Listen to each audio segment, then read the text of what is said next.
forgot how to do it. It's not like riding a bike, people. It ain't easy. It ain't easy being greasy. For those people that are listening, I think it's important to note that we don't record these and then immediately release them. I force Michael and Stephanie to record about every 3 to 4 weeks, twist their arm, right? And so in that way, we just naturally have a couple in the chamber ready to go just in case something comes up, like, you know, someone gets sick or someone goes on vacation. So we don't have to stress about, oh man, we don't have any content to release. So that just seems to work out better for us. It's a lot less stressful. I was kind of thinking the other day, and this might just be me being weird, but I have this, maybe it's an OCD thing, I don't know, but I have this fear of being walked in on in the restroom while I'm using it. So I'm always constantly kind of like looking towards the door, and I'm like anticipating someone just like grabbing the handle and walking in like, oh, and then just like being shocked, and I have to almost pretend like I'm shocked that I wasn't expecting them when I was. I'm just always perpetually trying to be ready for that. Because I feel like if I wasn't ready for it, then I would just be so horrifically embarrassed that I would just die. There on the spot, just exactly. R.I.P. Now that we're talking it over, I definitely think it's an OCD thing, because I do this thing where I'll check the handle. It's the lock where you push it in. Yeah, it's the button. Right. And so I'm always glancing at it, and I'm like, did I lock it? It looks like it's locked, but maybe I didn't push it in all the way. Like maybe it's only like half pressed, and so it's not quite, the lock mechanism isn't engaged. You know, and so that's kind of what I'm fixated on. I'm just thinking, you know, if someone were to walk in on me, should I try to, like, I don't know, maybe turn to the side so that way it's like less things to see? I don't know, like I'm more hidden. Like, should I strike like a Jeff Goldblum pose or something? Yeah. Hi. Yeah, you could definitely do that. I don't know. But I'm thinking, so do you think that would be more embarrassing than walking in on someone else unexpectedly? Like, which do you think would be worse? I don't know which would be more embarrassing, honestly. Like, have you ever walked in on someone? To be the no, but I was party to somebody. Actually, no, I did walk in. There was one memory of me walking in on my cousin, and I was maybe like 6. And were you just like completely embarrassed? For a moment, yeah, my heart just like leapt into my throat because she was just horrified. I mean, we were just kids too, but she was just like, she was like, Michael, and then like slammed the door. It was like right there. She could reach it near the door. Yeah, she was right. It was a tiny little house. It was my grandma's house, and we were all just like, I didn't even know she didn't lock the door. So yeah, just that's pretty horrific. But yeah, and then I had a coworker who just wasn't paying attention. When I was working at Apple, he walked in on my customer. I had showed her where the restroom was, and she forgot to lock it. Evidently, yeah. She said, yeah, because I'm walking out of the other door where I brought her in, so I'm walking back toward where the sales floor is, and my guy that I just said, hey, somebody's in there, and he's like, he's just still like looking down at his phone, and he opens the door to the bathroom, and she goes, I think she didn't scream, but she definitely said something. She like burst something, and then all of a sudden he looks up and he goes, oh god, and he like just so melodramatic, turns around, storms out, like maybe even overly dramatic, right? Yeah, way overly dramatic. And so I think might make it worse because it's drawn attention to what's happening. When you don't accept the situation, I think that's like a rejection of it happening. He's like, no, oh my god, this didn't just happen right now. oh god, and then he like walked out, and also, what are you supposed to do when someone knocks on the door and they're just like, what's the etiquette for that? I usually just stay quiet because they get the idea. You knock on the door, they twist the handle, it's locked. They're like, okay, someone must be in there. I don't know. I'll just say someone's in here. That's all. Or do you just let one rip and then they get the idea? All right, well, what do you think? Should we mob? Let's mob it, dude. Let's mob. Let's mob it. That's going to be the new way of me asking you if we're ready to go. That's right. Let's mob it. How you doing, everybody? Welcome to Aflixionados podcast, episode 9. My name is Eric, and the other voice occupying your head this time is my good friend, colleague, and co-host, Michael. Yo, yo, yo, yo. Thank you all tuning in to this episode. Aflixionados is a monthly podcast where we mainly talk about films that range from mind-numbing to mind-blowing. Occasionally, we may also cover TV shows or other forms of media. It goes without saying, we will be getting into spoilers here, and there will be only the healthiest amount of expletives tossed in, so you have been warned. Now, if you ain't ready, then get ready, because in today's episode, it's all about the 2021 remake of Dune. Yeah. Let's hydrate and Sandwalk in this episode. Much like our other episodes, let me warm up everyone with the synopsis. So, Dune tells the story of Paul Atreides, a brilliant and gifted young man born into a great destiny beyond his understanding, who must travel to the most dangerous planet in the universe to ensure the future of his family and his people.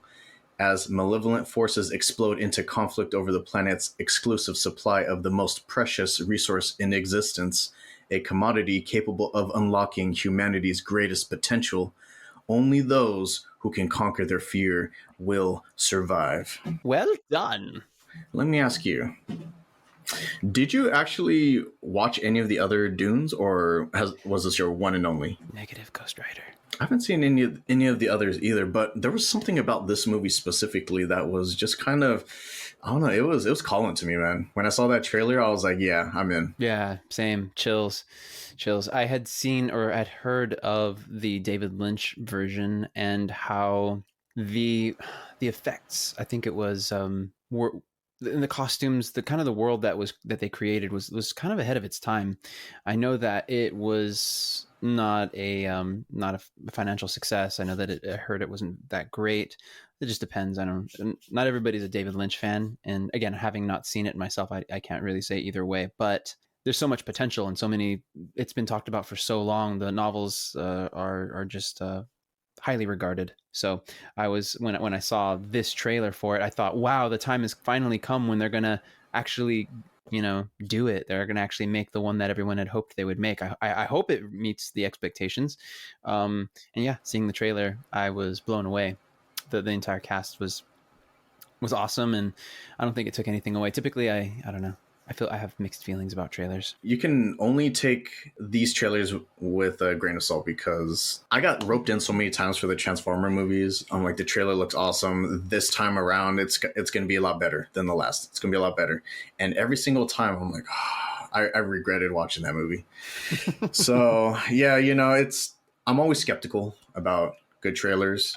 Actually, right before we start recording, I was telling you I went back and watched it, and I still think it's a pretty badass trailer, honestly.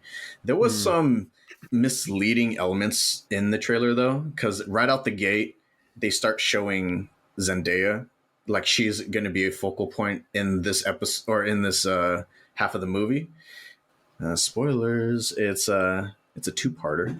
But yeah, in this portion of the story, she's like virtually non-existent, but she's very prominent in the trailer, and she's like monologuing through most of the trailer anyway, and you don't even see the actual main character, which is Paul Atreides, until like the second half of the trailer. So I thought that was kind of an interesting direction that they wanted to take with the trailer. Mm-hmm.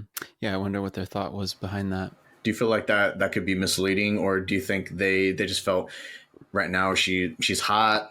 Oh, she is hot. At the on top of that, she's on top. She's on everyone's mind, and she's been popping up and getting a lot of recognition for her acting. And I wonder if they just wanted to capitalize on that, or if they legitimately wanted to kind of hit that swerve on the audience.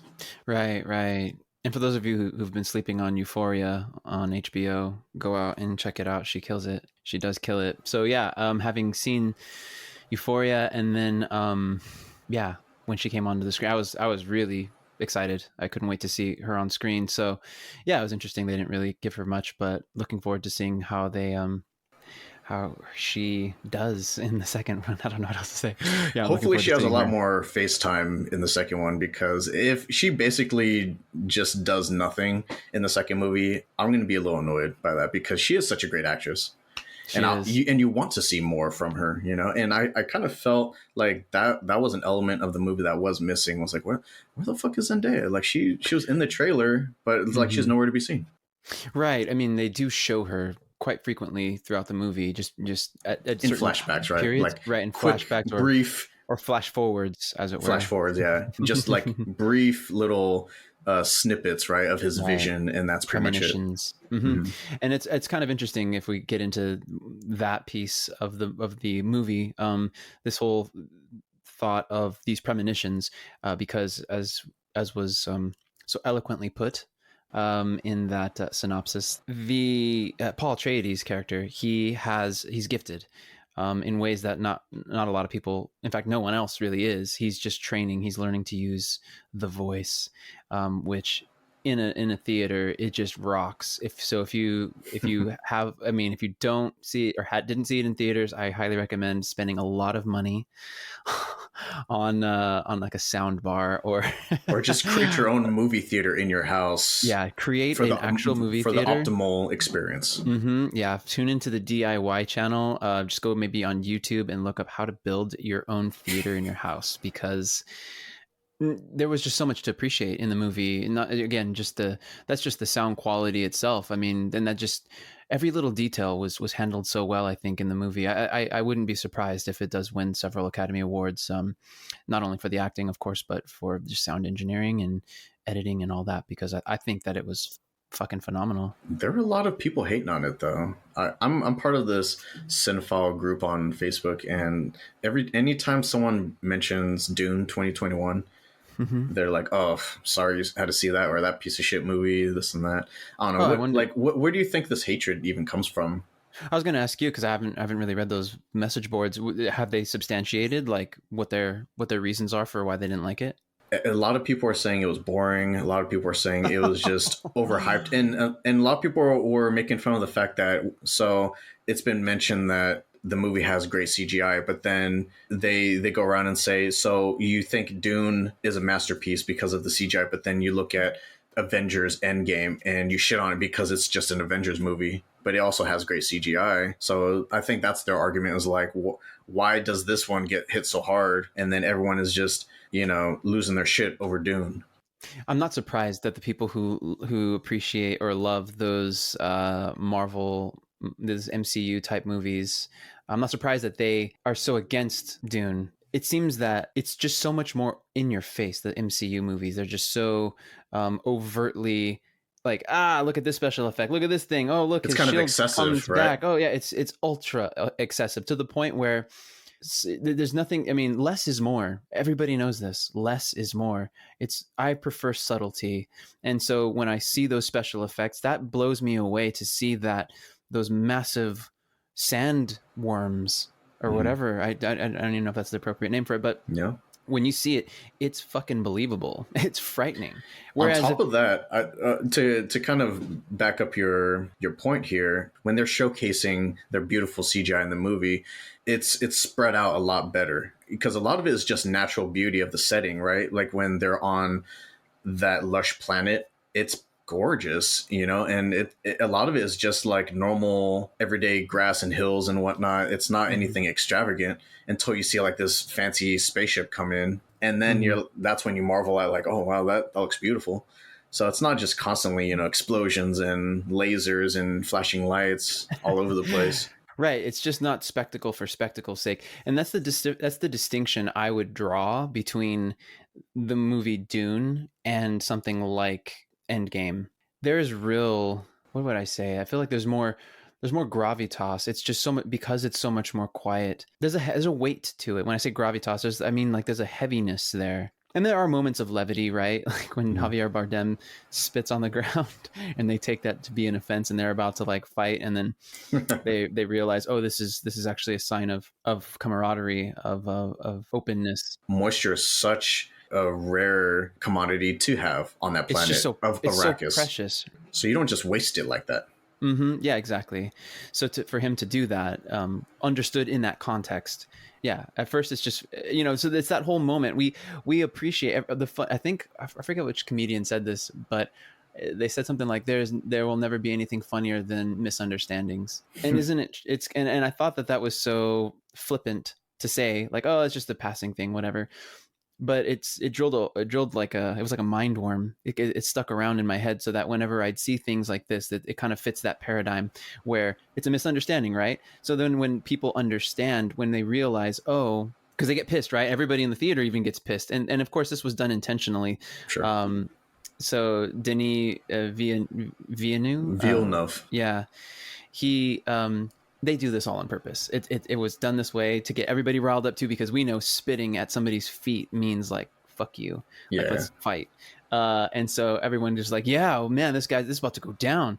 And then all of a sudden, what's his name? Duncan, Jason Momoa's character, Duncan, Idaho, is that his name? Yeah. Something like Unfortunately. that. Duncan. Yeah, he like holds them back and basically tells him that he appreciates it, and they all spit in kind to reciprocate. But everyone had in the theater, both times that I saw it, had a good chuckle. Yeah, and it was all because of that misunderstanding. So again, going back to what I was saying before, there are moments of levity in the movie, because otherwise I feel like it's like a good song, right? Where you can't have it all be a downer. Not even every, I'm not saying that all Radiohead songs are downers. They're just a little bit of a darker tinge, but there's always a lightness to it. You gotta balance. There's a counterplay there.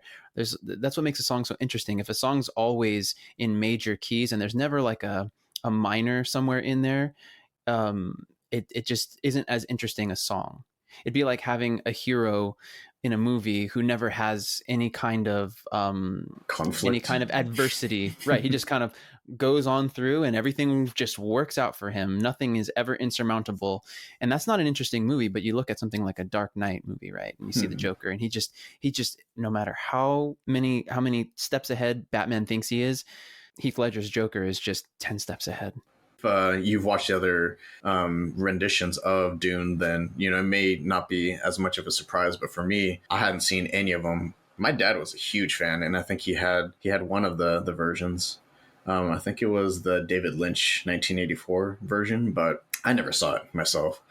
And I think those had a cult following. I don't know if they were super successful, but thanks for bringing up the book, though, because when I was doing a deep dive into this movie, just kind of looking at the background of it, I almost felt like the history of the series pretty interesting. It was almost as interesting as watching the movie to me, honestly. So Dune is a science fiction film adapted from the 1965 novel of the same name, written by author Frank Herbert. So Dune 2021, as you mentioned, is directed by Denis Villeneuve, which I had to Google so many names in this movie, and I'll get to the cast in a bit, but man, a lot of their names are not pronounced how you would think. So we'll get to that in a bit. But the original Dune book is currently the best-selling sci-fi novel of all time, and is often thought to be a major influence for Star Wars, which I didn't know.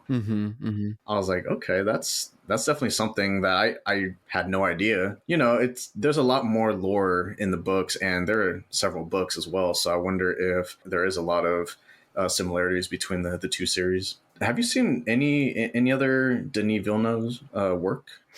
I don't know if I've seen a lot of his stuff. Oh, so he's actually done a couple that I've heard of. So he's done Prisoners. I don't know if you've seen that one. Oh my gosh, that movie was intense. Yeah, I've seen plenty of his movies. He's always amazing. Look, okay, so he did Dune, Sicario. Blade Runner. He did Sicario and Arrival. Of course, Blade Runner. Arrival, yeah. So I've seen those two. Arrival, Blade Runner. Haven't seen Sicario, but Prisoners is pretty intense. French-Canadian filmmaker, and he's done some pretty big movies, I must say. Dune 2021 is actually the third adaptation of the original novel. So, like I was saying before, David Lynch's 1984 film was the first movie. And it actually, side note, stars a young Kyle MacLachlan of Twin Peaks fame. I think he's Paul Atreides in that movie. Yeah, I think so too. And then John Harrison's 2000 miniseries was the second adaptation. So it was a TV show. version, or like a made for TV movie seems more accurate to say. It's interesting though that people have been trying to make, like, they didn't just stop. Like, there are certain movies that people won't touch. You know what I mean? Oh no, it's been done. We're not going to try it again. Like, look, the Shining hasn't tried to. It's a book. This was the movies. Actually, I will take that back. It was redone at least one more time for made for TV, and it was more like the novel. But aside from that, there are certain things that just nobody really touches. And yet this movie, having just, people just were like, it's not quite where it should be. You know what I mean? Right. To the point where people are still have been trying to over and over again. It's that important of a movie that they feel like it just hasn't quite, they haven't hit it out of the park. I think back then, with what people have seen and the tools that people had at that time, I think each time they did a rendition or adaptation of Dune, I think a lot of people really appreciated it at that time because they didn't know any better. They didn't know what else could be done. What people have come up with was actually praised, but I don't, it's easy to look back now and say, oh, that's some cheesy special effects that they used in the 1984 version. What makes in these movies so damn interesting are the philosophical struggles that they have that are so similar to the ones we have. Right? That every struggle on screen is a human struggle, and so we can always relate to those things. And I think it just takes removing ourselves from our expectations of what this future looks like and just allowing ourselves to, what they say, suspend disbelief. Right? Instead of just saying, oh, it wouldn't look like that, at least give in a little bit. Now it's up to the filmmaker to actually get you to buy in, right? But the movie is just such an interesting one. It's like this kind of this reluctant hero. It's not like he's like Thor, where he's just like, I'm the god of lightning, whatever. Rah. He just wants that title. Whereas really Paul masculine and kind of in your face, yeah, almost obnoxious in a way. Exactly, cocky. Whereas Paul's not. He's more just like, it's not like he's shying away from it. Maybe reluctant isn't the right word, but he's certainly not vying for it. Yeah, exactly. Like when I was a kid, I'm like, I would have killed those Harkonnens a different way. Like that's what I was thinking watching the movie. You know what I'm saying? Right. No, it's, and that's the thing too, is I feel like there was a lot of push for this movie. I don't know how they pitched this movie, but it seemed like everyone was pretty stoked to just bring this universe back, because if you look at the cast, bro, they got some names in this one. They got a lot of young upcoming actors and well-known great actors as well. You got so this is me Googling the names because I'm like, I don't know how to fucking pronounce this shit. So Timothy Chalamet, as it's actually pronounced from what he has stated in the past, Timothée Chalamet, because you got to throw that little French flair on there. Right. So right. Timothée Chalamet is Paul Atreides in the film, and then you got Rebecca Ferguson, of course, Lady Jessica. Mm-hmm.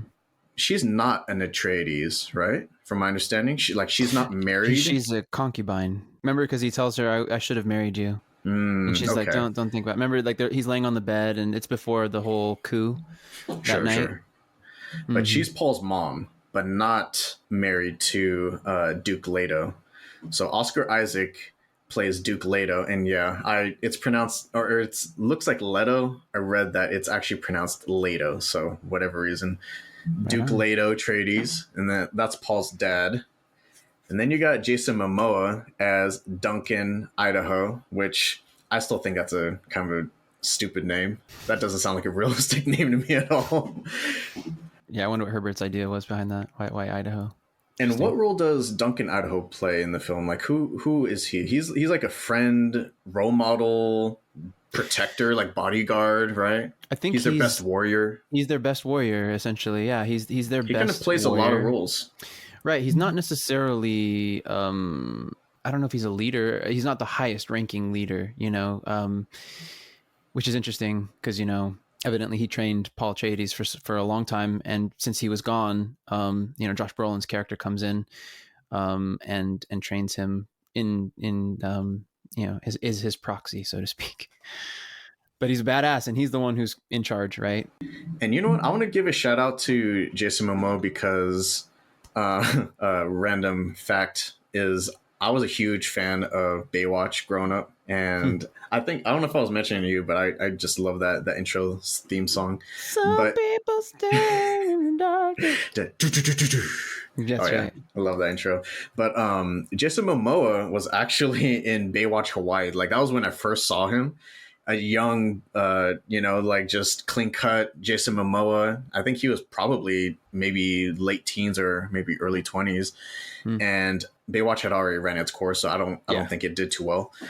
So I didn't see Jason Momoa for the longest time. It's cool to see him pop back up with a totally different look. Like he has his facial hair grown out. I think he really started gaining a lot of attention once he was Hercules, because he had like the long hair and like the facial hair, and he was more gruff and rugged looking. Oh shit. So not Hercules, Conan. That's the one I was thinking of. Oh shit, he was Conan. Okay. So I had heard that they'd made another one. Okay.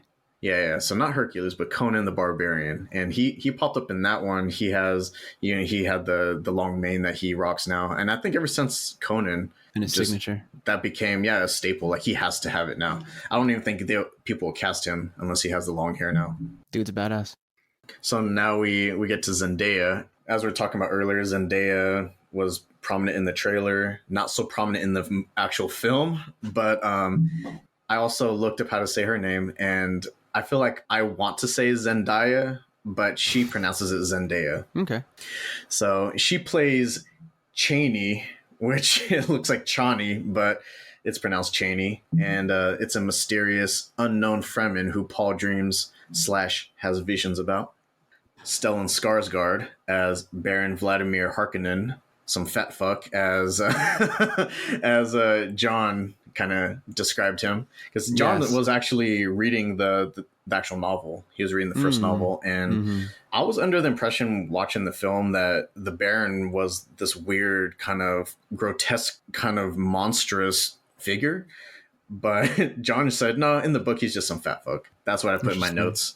Well, that's interesting then, if in the book he's just a massive guy, whereas in the movie they did make him a more imposing figure, to have that fucking whatever that is that he turns on that just goes like, and then he's just like, he just starts floating, right? And that's just so brilliant to have him. He's just a genius. The guy, I mean, obviously whoever made the movie is, but I think that as a bad guy, of course, it's so smart. It's just, you are this huge imposing figure, whether you really are that big or not. The very fact that you have the power to raise yourself above everybody else. Say what you will, the guy is heartless. He'll do whatever the fuck he wants to get whatever he wants. It's just, the end justifies the means. So he'll kill whoever, and even though he's not exactly the one that is capable of doing harm to people, he's the brain behind it. He's the one controlling and strategizing his whole army and everything. So, that still makes him a pretty imposing figure. Yeah, he's a quiet, violent type. It's almost like those are the scarier ones, not the loud. I don't know. I just feel like those quiet ones, you just don't know what's going on inside their head. Oh, he's very much the shot caller. Like, you feel his authority when he's in those scenes.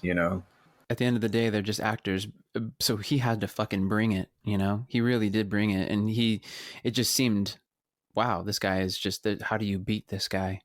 When they bring up the fact that, this is bullshit. What's his name? The guy from the MCU. I can't think of his fucking name right now. He's kind of like the leader of his army, of the Harkonnens. Oh, Dave Bautista, or there you go. Yeah, Dave Bautista. Speaking of imposing figures, freaking Dave Bautista. Yeah, it's crazy to think. I mean, all these guys are just big, and it's still cool to see them all share that same space. Yeah, definitely. On the screen. Do you think all the Harkonnens kind of look like that? Like, are they all just big, muscular, bald-headed beings? CrossFit-looking motherfuckers. As I rock my CrossFit shirt. Yeah, the Baron, he just basically is like, yeah, it's not really what you basically he says it's not really what you think it is. Like, we're giving this all back to them after all these years. We're going to just give it back to them. This is ridiculous. We should fight. He had a plan, man. But he had a plan, because what he does, what Dave Bautista's character didn't know was what the Baron knew, which was the Emperor is afraid. And he even said that. The Baron says, the Emperor is afraid of this kid. He's afraid he's gonna end his Was it the empire. kid or was it the family? I thought he just didn't like the family. He's afraid of the Atreides, right? He's afraid of the family. I think maybe I misspoke there. I don't know if he specifically names Paul, but yeah, Because I he's feel like afraid a of the lot of Atreides. people write off Paul. Like he hasn't really done anything to catch anyone's eye yet. But you really get these foreshadowing in the visions that like, man, Paul's going to play an important role at some point. Mm-hmm. Just Yeah, not yet. it's funny because it's got like a little bit of old like these old epic stories of, say, getting back to like biblical stuff, you know what I mean? Like King Herod trying to kill Jesus because he was afraid. He'd heard that this person was gonna overthrow him. At least that's how he interpreted it. He was gonna be the new king of Jerusalem. Wow. So that you have him. So you have basically the whole massacre of these innocent children who were born at the same time that Jesus was, simply because King Herod was afraid. He didn't know. He's like, I don't know which one's going to be, so let's just So kill just them kill all. them all. Anyone that's been born He's trying to get at this ahead time. of it, right? He's trying to get ahead of it. Correct. Yeah. Get a handle on it. I do want to make sure we don't forget to mention Josh Brolin as Gurney Halleck, who plays like the advisor type role, I guess you could say. He's kind of the right hand man, almost like the hand of the king type of role. That's a good distinction. Yeah, I think that's. And then how you were mentioning before, I think we started recording, Javier Bardem as Stilgar, the leader of the Fremen troop. Bro, I can't believe I didn't he's even know in that was that him. movie. Oh, I knew. Dude, I just I can't went the whole believe. movie and I'm like, man, this is a great actor. And I'm like, that was Javier Bardem. Holy shit. Which is interesting. I didn't even draw this correlation, but fuck. No Country for Old Men, Josh Brolin and Javier Bardem. Right, yeah. Dude, what the fuck? That's so cool. This is the direct sequel to No Country for Old Men. Yeah, it just boom, they just got launched into the future somehow, to this dystopian future, and they're still at it, man. He still wants his money. He got his haircut a little bit different. Yeah. Doesn't have those bangs anymore. He's not A little choking bit different, people but out not with handcuffs. really. Not that different. Yeah, he's eased up a little bit. He's not choking fools out with handcuffs like he did. Of course, I can't go without saying that music was pretty fabulous. That music, though, honestly. Who was that? Danny Elfman?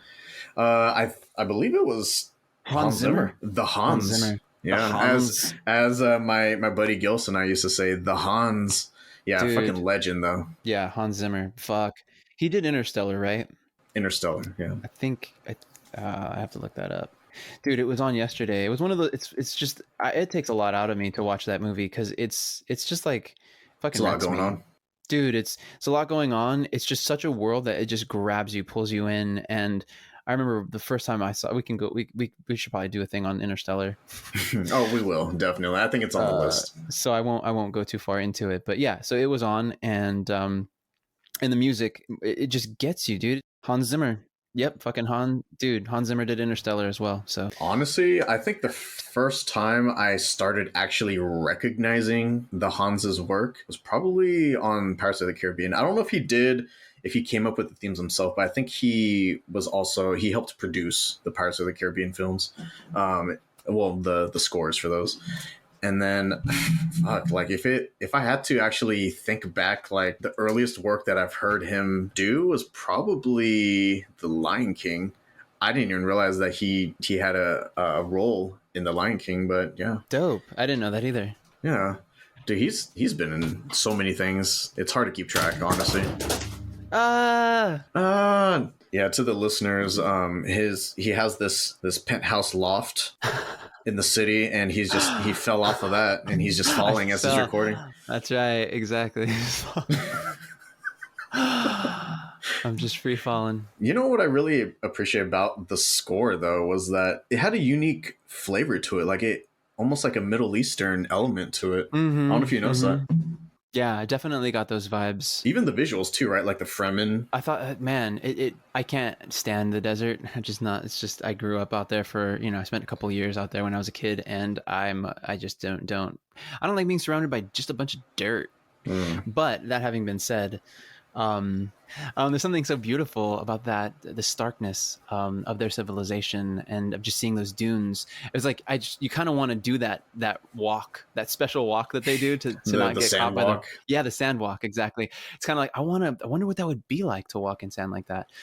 It was a cool aesthetic. I felt like just like all the head wraps and everything, and the scarves and kind of cloaks that the Fremen were wearing, on top of their hydration suit. So it was a Right. mixture of kind of older styles as well as futuristic styles. Mm-hmm, And mm-hmm. it was a cool little mashup though, a little hybrid. Yeah, I agree. I agree. I mean, they had their own aesthetic, their own flavor. You know, not to take away from the other planet as well. I forgot what it was called. So the desert planet is called Arrakis. Mm-hmm. Oh, it's called Kaladin. That like lush planet that they're on, which looks like Norway, basically.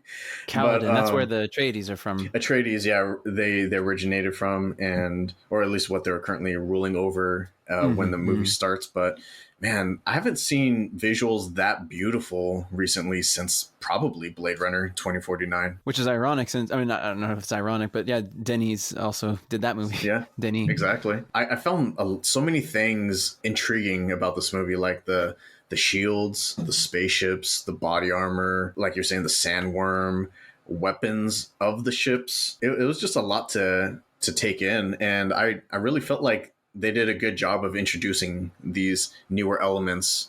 It's like, okay, now that you've seen this, how about this? You know, and all these sci-fi elements that I've never seen before, like, or at least not depicted in this way, like the shields. We've seen shields plenty of times in sci-fi movies and TV shows, but it was pretty cool the way that they did it in this one, because it like changes colors depending on what's trying to affect it, right? Right, right. And the shield itself is like against your skin. It's imperceptible until you try to strike the person, which is, it just changes the tactics that you have to use in order to prevail. And it's cool to see Jason Momoa's character even just murking fools just left and right, and his technique is just flawless. It's fucking dope. Jason Momoa's character, he could tell these interesting war stories. You know, remember they're all sitting there and they're asking him what he thinks about the Fremen, and he tells them, "Oh yeah, this is a sand displacer." And they're like, "Wow," you know, he's just kind of gushing over these different things that he's learned from the Fremen, and they're Yeah. like, "Oh, it's kind of like you're like." You know, it sounds like you're in love with them, or it sounds like you really appreciate them. And he's like, "Yeah, I do." You He know, found them really fascinating, just he's their way of fascinated by life, their them. culture, Precisely. right? And he was watching that documentary, essentially a documentary on their people. Right, right. I mean, just Jason Momoa. Remember, because Paul Atreides thinks, "I got to go with you because I think you're going to die. I had a vision that you were going to die, and so I want to go with you." He doesn't go with him, but it's during that time that when Jason Momoa is gone that he learns all these things, because he was with the Fremen and he almost died and all this other stuff. It feels so much like Frederick Russell Burnham's kind of story, where it's like he experienced near death, and it was just, he appreciated them. Again, anybody who kind of overtakes people, you know, you have this thought that they think that because they've overcome them, somehow they're better than them. But he doesn't come at them that way. He Right. comes He's open-minded. respectable. And he says that he's never met more fierce warriors than them. It's cool because what I was talking about earlier was I thought you were talking about Paul, but yeah, Duncan also he was really fascinated and had a respect for the Fremen people. I think he was originally sent by the Atreides, by House Atreides, to kind of scope him out, you know, and get a feel for him. And then in doing so, I think and understanding their way of life, why the people are this way, I think he developed a deep respect for them. Kind of makes you wonder, because the whole plot is House Atreides is ordered essentially by the council to go mine Arrakis, because the House Harkonnen just kind of vanished, like they just up and left for whatever reason. So Arrakis was just up for the taking. It was just sitting duck. All that spice, that valuable spice, that element that is so valuable to everyone, you know, whoever controls that would be such a powerful house. And so I think the council was pitching it that way, like, you know, if you get control of the spice, there's no stopping you guys. But in reality, you know, it was a red herring. Yeah, even worse than a red herring. It was just a trap. It's a trap. It was like, hey, yeah. I mean, it's kind of like no, it basically, they were entirely set up. The whole point of even having them go there was simply to kill them. That's all. Hey, look, these guys will all be in one place at the same time. You know, big picture here. I mean, what Dave Bautista's character didn't get was that this is how we trounce them. It'd be better to fight them in this way when their guard is down, when they're unfamiliar with the territory here, versus going to their home planet on the Emperor's behalf to murk them there. And now we've got a battle that we may not win, or at least we'll take heavy losses with, for sure. This is more definitive. This is more definitive. Just boom, we'll smash them.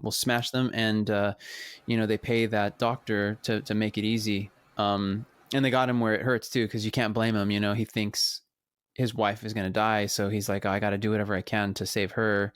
And what's interesting though is looking back on that whole situation when he says, "Look, but what I'll do is I'll implant this tooth in your mouth that will give you the ability to kill anybody else in the room." So was that almost a way of just, I'm kind of doing you a solid here because I do have respect for you, but it's just unfortunate that I'm being forced to betray you guys because I don't want to. I actually really like you, but it is what it is. So here's that little poison capsule that you can hide in your mouth, and it'll also kill everyone else around you, so you can use it as a weapon. Right, because I don't think that he had I think he was just in a tight spot, and I think that he just wanted to give Oscar Isaac's character as well the ability to kill this very terrible person, because he knew, look, Oscar Isaac's guy, I mean, what's his name again? Duke Leto.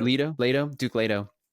He wanted to give Duke Leto he realized this guy's a good person, whereas the Baron is just like fucking power hungry, and everyone had known for quite some time that the Harkonnen were just ravaging the land and profiting from it just exponentially.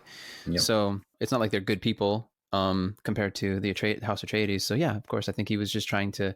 What I was going to say is, who knows if Duke Leto would ever have had the opportunity to ever get that close to the Baron had it not been for the fact that he was just like completely obliterated overnight, and then was just laying there weak. And so the assumption on they the Baron's part, him. You're right, precisely, underestimate him. He looks weak, all that shit. I did want to dive a little bit deeper into Lady Jessica, Duke Leto's sad piece, because there's a lot to unpack here, a lot more than I originally expected, because I thought she was. You fell in love. I mean, how can you not? There's a pretty deep lore that goes into her people. So do you remember what her people were called? I don't. They're called the Bene Gesserit. I was like, what the hell is that? Because they mention it they kind of gloss over in the movie. So the Bene Gesserit are an exclusive sisterhood, which I guess could also be considered a religion or political force, whose members train their bodies and minds through the years of physical and mental conditioning to obtain abilities that seem magical to outsiders.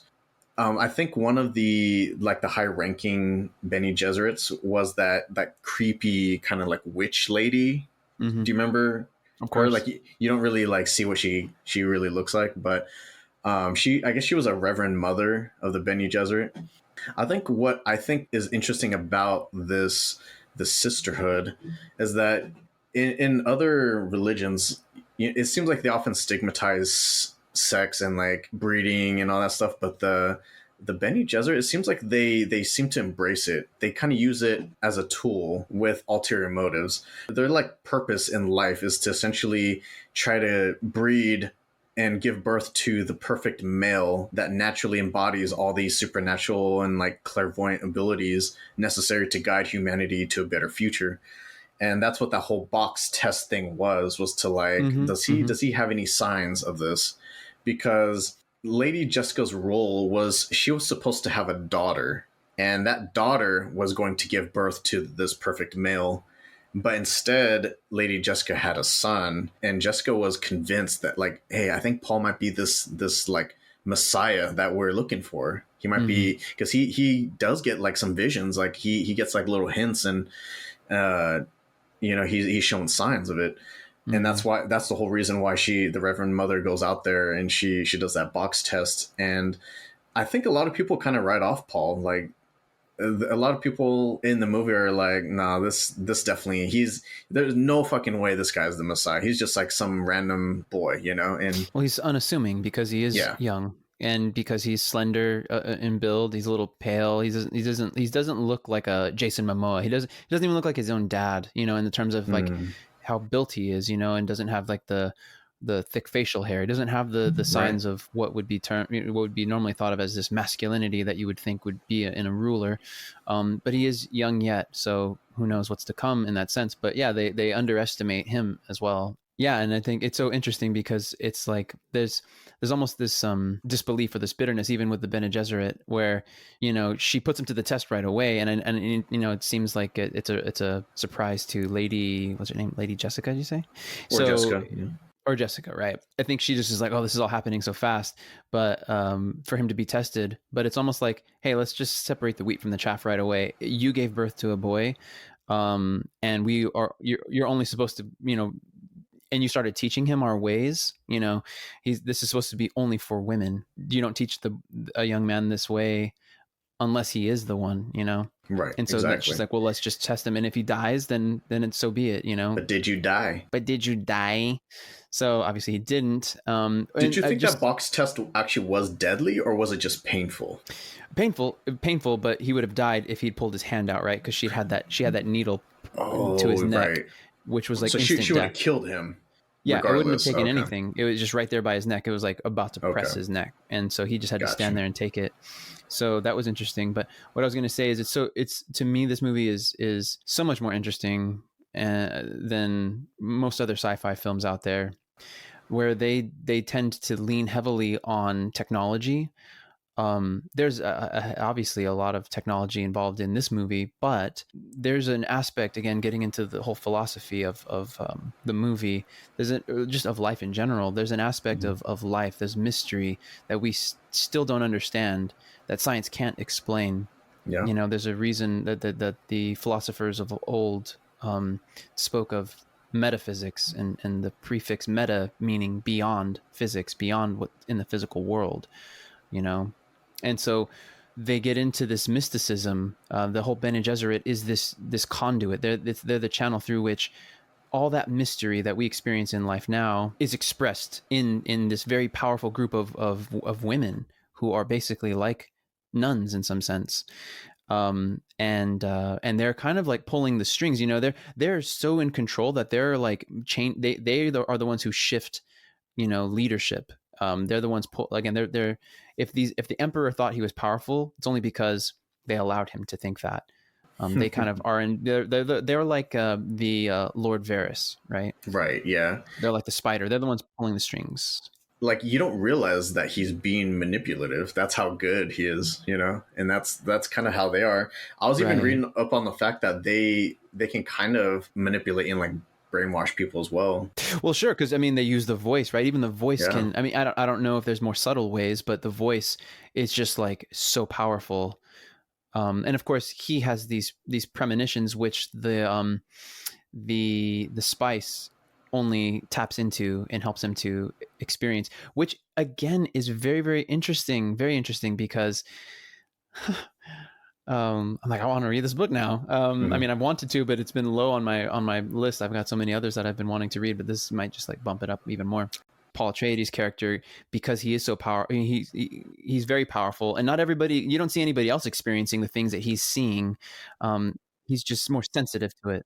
It's giving you a sense of how powerful he might become. Like, he's just kind of like barely dipping his toes into it, and I almost feel like that spice is kind of accelerating it in a way. Like, he seems to be more sensitive to it than other people around him. In a way, it's like it lowers those in any kind of in anything that would prevent him from getting there, from disbelief. Even there's talk that with, like, for instance, with psychedelics, they talk about this ego death, where it removes the ego and then you're able to connect other parts of your brain or whatever. It turns off the default mode. In other words, the ego is another way. Default mode and ego are synonymous. So in a way, it's almost like by him experiencing the spice, by him being exposed to it, it's like it turns off that default mode of I'm present and goes into this whole other experience of, well, opening himself up. He becomes this channel. And he's able to see the future somehow, kind of, right? Because there's a mystery to that. It's not always definitive. That's what we learn. And he said that too, right? He's like, oh, my dreams aren't always exact, right? He says something like that, even though at the time he was lying about that to his mom. He was saying something else, but what he said was true, because you find that out later when he thought that he was going to be best friends. He already saw this premonition of, oh, this guy that I'm going to fight, we're going to be good friends and he's going to teach me a lot. You end up seeing him fucking kill him because he had to, because the guy wouldn't accept defeat. That's what I'm wondering about it. That's what I find so interesting about the spice is like, how does it work exactly? It seems to have psychedelic effects on humans. And it's like, how is it used to achieve interstellar space travel? You know, like I want to know how exactly it's used. Mm-hmm, and I feel like, you know, it's like how you're saying, there are these elements in sci-fi where you don't really quite understand how these things work. Like maybe it's just kind of beyond our understanding at the moment, but you know, maybe somewhere down the line it might make more sense. But it just didn't, as it is right now, I'm totally oblivious as to how this spice, you know, allow you to be able to travel through space in a more efficient manner. Yeah, I've thought the same thing too. That question's definitely been burning in the back of my brain. I only hope that their answers are meet or satisfy, I should say. I hope that their answers satisfy the questions that we have. Yeah, apparently the actual name of the spice substance is called Melange. Melange. Did they mention that in the movie? I don't think they did. No. At least I don't remember. Melange. Or maybe they'll save that until the next movie, because we're going to spend more time with the Fremen. For foreigners, it's just considered, I think, overall just spice. I think that's what it's referred to. And, you know, I was wondering if there are other planets that have this, but I think I read somewhere that it's exclusively found on Arrakis. Being so rare and such a valuable substance, and being so heavily mined by the Harkonnen before House Atreides shows up, I wonder why it doesn't run out so quickly. Like it's almost like reproducing itself as it's being mined. It's like producing more to accommodate.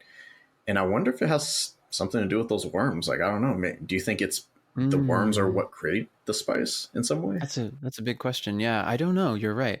It does seem to regenerate very quickly. And while they have these big ass tanks that just kind of soak up all that shit, yeah, they still don't seem to be able to use it all up. So yeah, I don't know. I don't know how it's regenerated. Yeah, maybe the worms do. I am curious like you. Oh, but the other thing too is what we do know as well from the movie. That woman, she rescues them. She tried not to get involved, but she ends up rescuing Jessica and Paul, and brings them into this facility, right?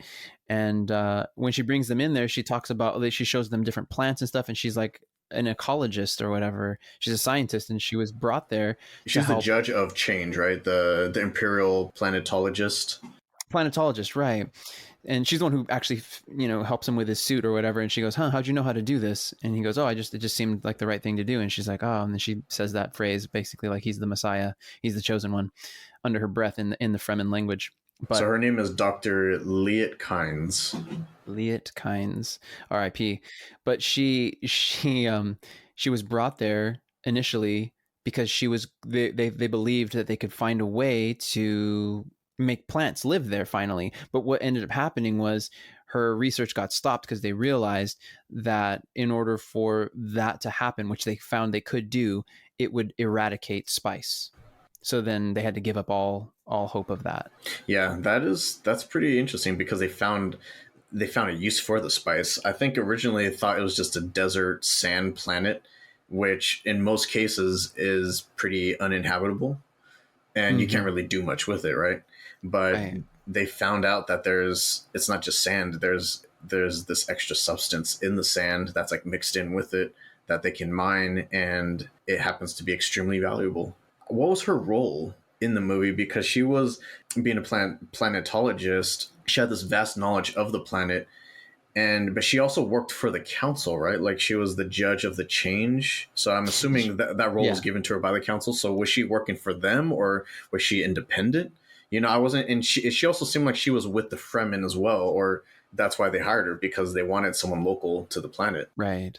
Yeah, she was she wasn't born there, but she was kind of like Jason Momoa's character, enamored of the culture, and even married. She went native, right, as they would say in psychology. She went native. She ended up marrying a Fremen, and everything, falling in love and all that. But from what I understand, she was sent there. She's basically like a liaison for them. So she knew the whole area well, but she's so well traveled, well educated as well, that she could communicate to them better than most. Right. She wasn't just Fremen who was and she was antagonistic. trusted by them.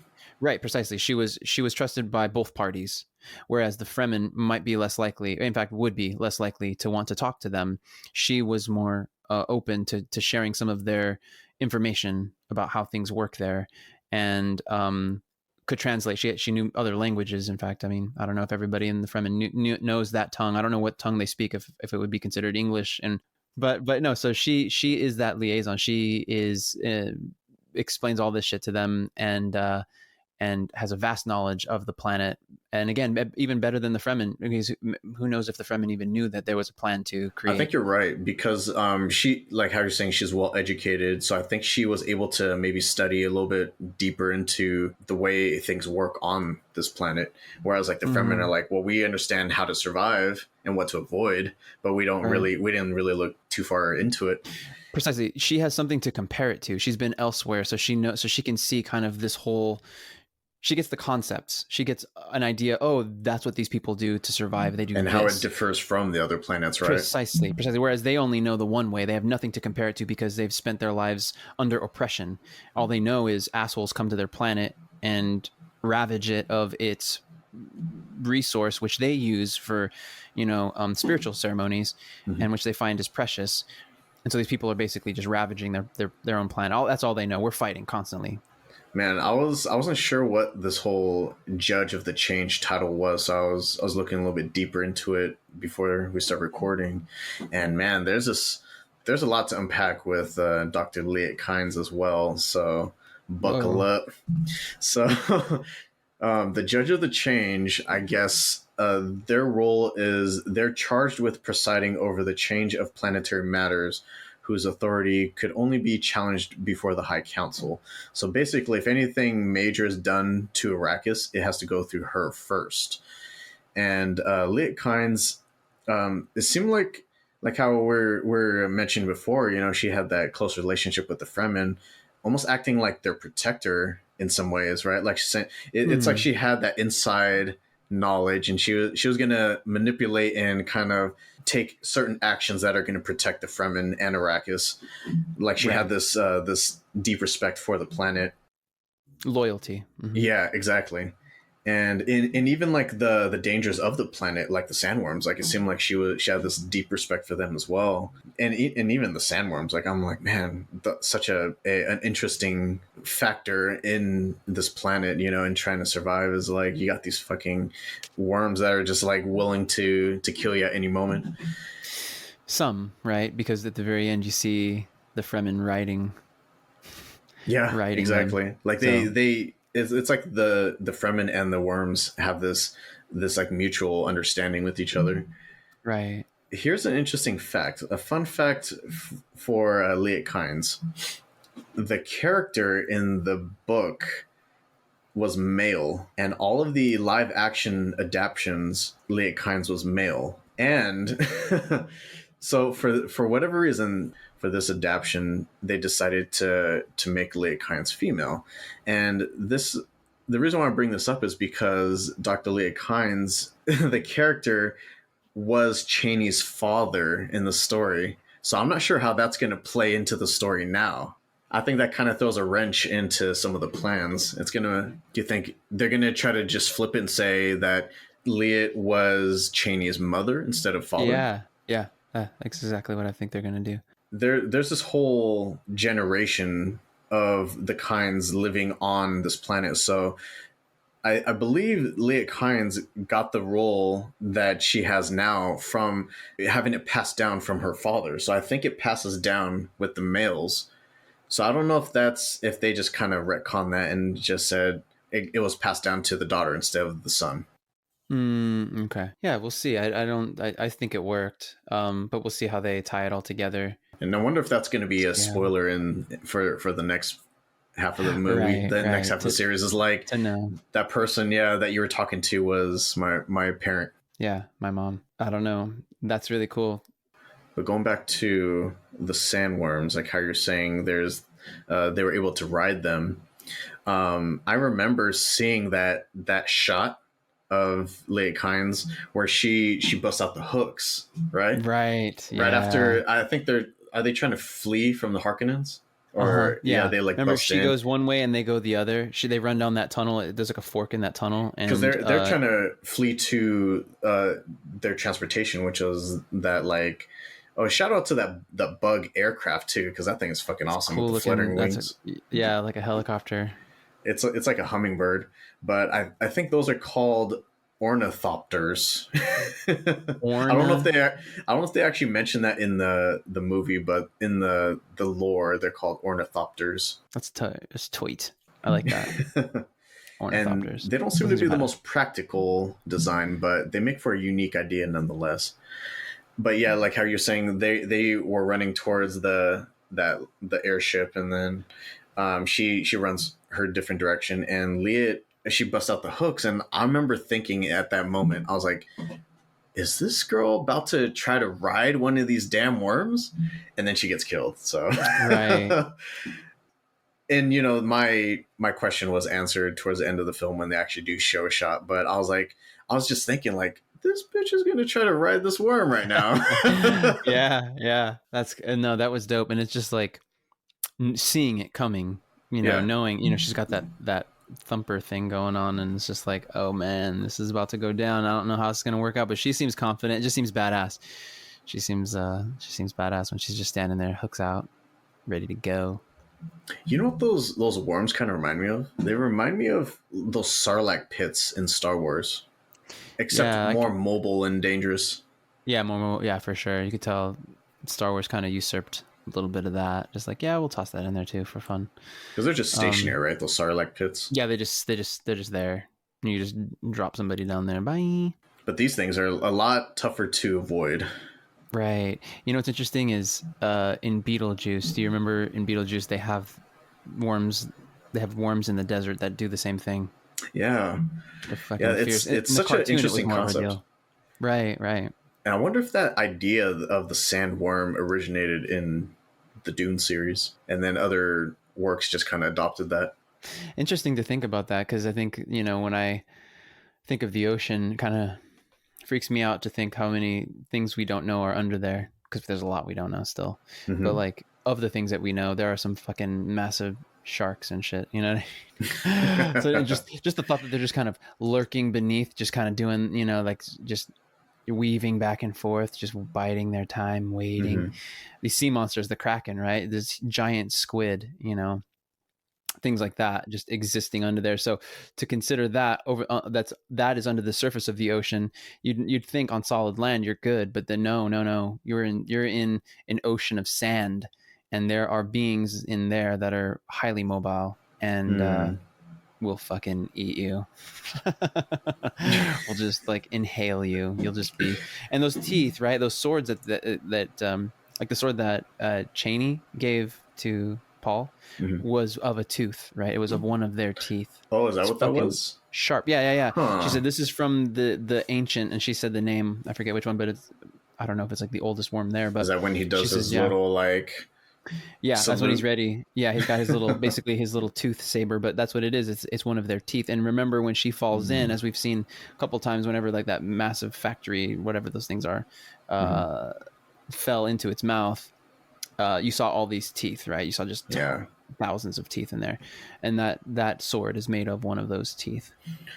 Do you think you can survive? Like, would it be possible to survive being swallowed by one of those sandworms? I wonder if there's like a technique that you can do to be able to just ride it out. But also at the same time, since the worms don't have lips, they can't close their mouth. So they're constantly, when they're burrowing, I'm picturing them just ingesting the spice and the sand, And I wonder if that's their body ejecting that maybe out the back end is like how they travel underground. Interesting. So then what happens to the people that are interesting? I don't know. It doesn't seem like you would have enough time to be digested, if that's even what they do. I thought their mouths could like cinch up to a point, but I could be wrong. I don't remember. They just look like an asshole, huh? Just like a spiky puckered asshole. up asshole. Yeah. This fucking puckered up asshole. Pow. Just open right up, just in your face. Right. Bitch. You're mine. Gotcha, bitch. So what'd you think of when the Harkonnens finally catch the House Atreides off guard and just slaughter them? Like, what'd you think of that spectacle? Because it conveniently happens at night, and they're all sleeping, and so you get to see all these fantastic explosions and stuff. Right, and right. Just it was those drills. right, because the way that the shields work, from my understanding, is that if it gets hit with a high velocity object, I think it blocks it. But if it slows down, then it's able to like pierce it. And I think that's also with their personal shields. But it seems like their ship shields also act the same way. That's why when they're shooting those rockets down, they slow down to like drill through the shield, and then they speed back up and spread out. Yeah, just that was quite a spectacle. You just felt it really makes you feel a sense of hopelessness. It's just, man, they got us at every corner. The very thing, you've got these big ass ships that are supposed to protect us, but oh look, they're just being demolished before anybody could even get inside to fire back at least a few rounds, right? So you're like, what? It just this overwhelming sense of hopelessness, and you're just kind of like feeling bad because these are seemingly good people. I mean, we don't know them all that well, but they seem to have these principles that they live their life by. The certain principles that are more just. The same could be said for the Harkonnen. They have their own principles that they live by too. But there seems to be a certain sense of empathy that the House Atreides has, and so to see them just be completely eradicated the way they were when they were just they were on the precipice of this great undertaking, this great new chapter in the lives of the Atreides, in the history of the House Atreides, to be handed this this position and of this control. is where Josh Brolin's character may or may not have been killed. Right. And this is the point during this skirmish, during this, there wasn't much of a fight. It was massacre. Pretty one-sided. Yeah, massacre. That's it, right? It was massacre. So, yeah. And what was curious too was that they do have projectile weapons. They have guns and stuff, but they use swords, mainly like katanas when they fight. Try swords. Yeah, exactly. They have katana. It's interesting that they would choose that weapon, right? Yeah. Close combat. Suddenly it's just like, fuck your guns. We're gonna get in real tight. But it's an understanding from both sides. So they're both fighting with katanas instead of like, I see a bunch of guys running at me with swords, and I'm like, I'm just gonna mow them down. You just hop on a turret or something and just mow them down. Because they do use big guns, right? They launch just like boom, boom, boom, boom, boom. Like they train them up in the skies, like so they do those. They do use big ass mainly guns for there, anti-air though, it seems like, but not so much close quarter. But all of a sudden, right? But to go from that, knowing that they could, you're right. I think it's interesting that instead they go, no, we're about to mess you up close and personal. I got to give a shout out to that goopy healing tar bath, because what the fuck was that? That thing was dope. They just keep pouring more of that oil or whatever the fuck that was. Yeah, what the fuck was that? Because that was after the Baron almost gets killed by that poison capsule by Duke Leto. And so he like flees up into the ceiling or what? Like, does he have a device that he floats with, or is it like telekinetic? No. He's like has that thing. He just like pushes those buttons on his arm. Oh, and okay. And he's just like, as soon as it makes that sound, all of a sudden he's just like hovering over people. Like, remember he does that, and then he like hovers over that big long ass dinner table, just because he's wearing this long moo type thing, right? And so it looks like he's super tall because it's like still extending to the ground, even though he's floating up. Right, exactly. Again, just fucking dope, just brilliant. And the visuals, Stellan kills it. I've seen him in so many other movies, and he's Alexander Skarsgård's dad and Bill Skarsgård's dad as well. So Bill Skarsgård being, of course, It. Yeah, the clown It. And I actually know him from being the father of the guy that plays Eric Northman in the True Blood series. Right. Alexander Skarsgård, who was also Tarzan in the more recent remake. I say recent, but that's maybe like 10 years ago, maybe longer. But yeah, he's in that, and he's in like Big Little Lies, and yeah, he's dope. He's a good actor. They're all good actors, but Stellan, I just, man, never better. I thought he was just dope. And the reason why I want to bring up that whole battle scene, that massacre, because not only was it a pretty devastating scene for House Atreides, but that's also where Jessica and Paul are captured and they're being transported out into the middle of the desert to be executed. And then how do they escape the situation? Right. They tap into the Force. No, they use the The voice. voice, the Bene Gesserit skill called the voice. Right. And I had to fucking look this shit up too because I was curious about it. I was like, what the fuck is the voice? Yeah. So it's described as a means to control others merely by selecting tone shadings of the voice. So by modulating the subtleties of her voice, a Bene Gesserit can issue commands on a subconscious level, compelling obedience in others that they cannot resist, whether they are consciously aware of the attempt or not. So I wanted to get your thoughts on this because I thought this was such a fucking cool concept in the movie. I think so too. I don't think I've seen this anything like this in any other sci-fi movie. Yeah, neither do I. It's again, it's brilliant. Using tones. There's such a mystery behind tones. Exactly, just even. Sound, right? Like they're just using this like frequency to subconsciously control someone. Whereas I feel like if you look at manipulating someone or like brainwashing someone or mind controlling in some fashion, I feel like it seems to be more telekinetic in a way, or like some sort of like psychic ability. But this seems to have a science to it, that makes it seem plausible. Right.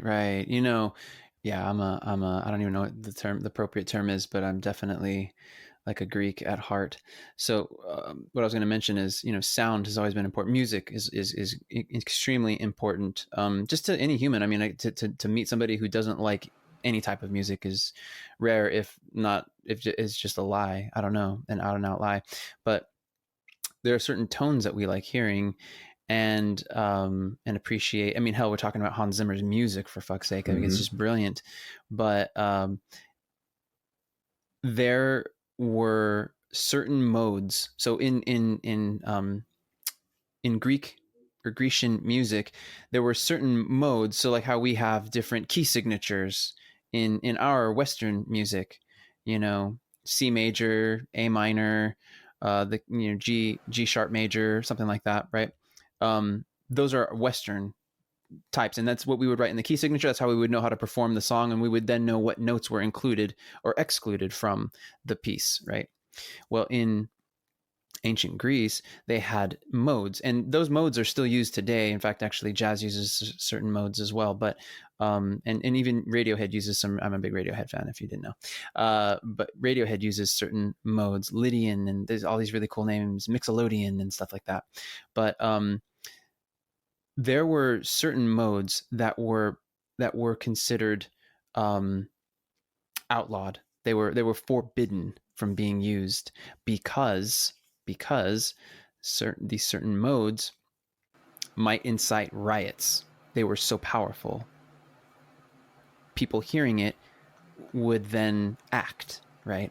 So even as far back as then, music was seen as something that was mysteriously powerful and that needed to be channeled properly. But used by the right person, these tones, like the Bene Gesserit, can use these certain tones to manipulate people into doing certain things, tapping into the psyche in a way that you cannot resist unless you're covering your ears, right?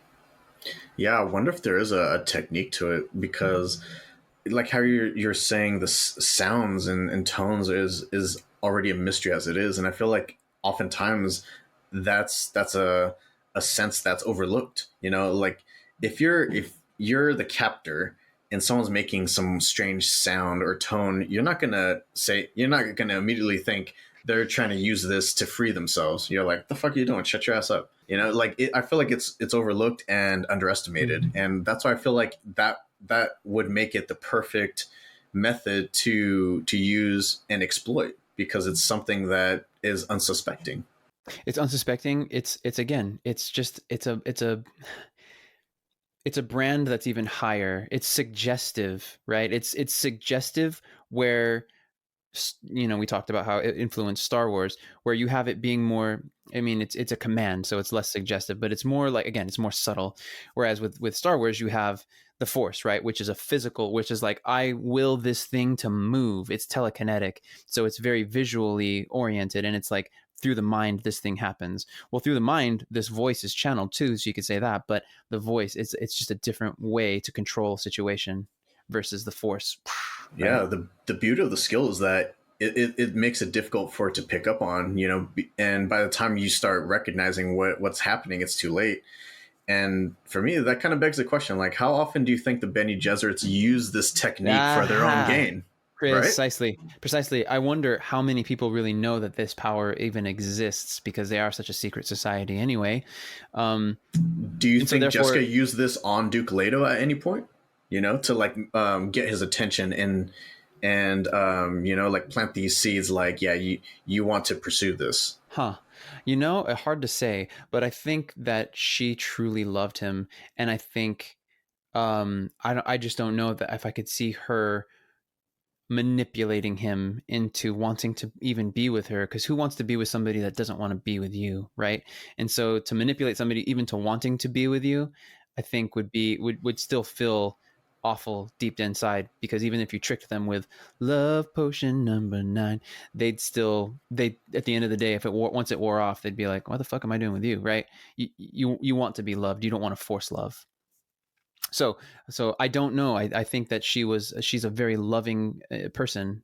Yeah, she's powerful when she uses it against people that she knows she needs to fucking kill, or that are going against her and stuff. But I have a feeling that the Bene Gesserit, the way that they've been able to survive for, I'm assuming, centuries, maybe even millennia, who knows, but like the sisterhood has been able to survive because I feel like they are able to manipulate. I think they're able to get into positions of power, so that way they can either influence decisions or just straight up like brainwash them, into doing what they want. And their ultimate life mission is to track down certain qualities and characteristics, so that way they can, and I think once they identify that, they infiltrate, they get close to these targeted people that have these certain traits, and then they work on breeding in specific traits in order to give birth to the one, essentially, and I feel like in a way it's kind of predatory, but in a slow burn kind of method, a low key, undetected kind of way that makes them seem innocuous. Right. And I think the obvious answer is that they do use the skill for their personal gain, but maybe not so much personal, but for the benefit of the overall sisterhood, right? Because it seems like no matter where you are, where you're positioned, who you're married to or not married to, you're always the most loyal to the Bene Gesserit above all else. You might be like Jessica might be loyal to House Atreides, but I feel like her sisterhood is number one priority. Right. Look, I mean, they had this, right. They had this private meeting. Like, her loyalties run deep with the Bene Gesserit. Like, she's still very much one of them. And yeah, so I definitely agree. I think that definitely is true. If all of them are anything like her, then their loyalties are still with the Bene Gesserit, no matter who's ruling. Because ultimately, if you think about it, it doesn't really matter who's ruling. Because it's always the Bene Gesserit who are putting in place the people that they want to rule. They're basically the chess players, and all these other people are just chess pieces on the board. It's essentially like the Bene Gesserit are playing this game that like no one else even realizes is going on. That's where those ulterior motives come in. Right. But I was going to ask you, so they say that they're trying to bring about this Messiah. Do you think any one person could rule the galaxy? Them all. Right. Well, what do you think, though? Do you think just as a human being, do you think any one person could rule everyone? If it was just a human, a flawed human, like most of us, then I feel like it would be very difficult. What they're describing as this Messiah is that they're able to, nothing surprises them. They're essentially Bran. Like they see so far in the future, and they know what events are going to happen, that nothing is ever going to be a surprise, and that they know what actions to take to be able to produce these outcomes and benefit, I think, humanity overall in some way, which is kind of strange because this person is supposed to be born with all these supernatural and clairvoyant abilities. Mm-hmm. I wonder if they would even, at that point, do they even have any humanity in them? They're so far above the rest of us, and nothing's a surprise. I think that's a good question, right? It becomes a question of how human are they again? Because what are we asking really is how much can they empathize with us at any point at a certain point? Do they become callous to human desires, human needs and And wants? will they even accept that role, that they're this messiah and they're going to lead us to prominence? But what if they decide, like, I don't want to do that, like I want to do something else? Fuck you Mm-hmm. guys. I don't know. That's a good question. I think once you've ascended to that role, it's kind of like you just have to follow through on it. It's almost like it becomes that duty. But also, I wonder if it's not that it also becomes so much more interesting that to go back to a life that's simpler would be boorish, would just like would not be as interesting once you've ascended. Yeah, I don't want to stay on that topic too long, because there we still have the rest of the end of the movie to cover. But I did want to mention Duncan, Idaho, goes out like a G protecting House Atreides. So shout out to him. Yeah, shout out to him. That was a dope scene. Sacrificing himself, showing his selflessness, loyalty to House Atreides. Besides, I mean, I don't think any of us were surprised that was probably going to be the fate of his character. He was a warrior through and through, and that was his purpose, was to protect Paul and Jessica, and that's what he did. He bought them enough time for them to escape on the the ornithopter. On that ornithopter, right? And the way I also look at it too is when you kill off characters like that, you're only making room for new characters to share that space, because there's only so much attention that you can give sometimes to different characters, and if you start introducing new ones and you still have the older ones there, it's almost like they become obsolete anyway. So it's like, do you want to go out in like a little fizzle, or do you want to go out with like a fucking blaze of glory, right? Because either you way, always want to go out with the blaze of glory, right? Right, exactly. So not everyone gets that. Like Josh Brolin, he just fucking disappears for the rest of the movie, so you don't know what the hell happens to him. You just can't forget about him. And we don't even know who's going to be in this next iteration of the movie, who's going to be in this sequel, and who knows how many sequels there will be. Who knows, there may be a third for all we know. So, oh, you think so? Yeah, I was under the impression that was just going to be a two-parter, but I haven't heard anything that says it's just going to be 2 or that it's going to be 3. I don't know. So I'm open to. That'd be dope if it were a trilogy, though, because I think there were 3 books, if I'm not mistaken. There might be more, but I thought even more than that. There might be 5. Okay, so then there may be more than. Yeah, I don't know how many there were, but to fit all of that, that's kind of tough. No movie can ever fit an entire novel in. Yeah, as we're getting towards the end of the movie, Paul and Jessica, they flee on the ornithopter, and they eventually crash in the middle of the desert.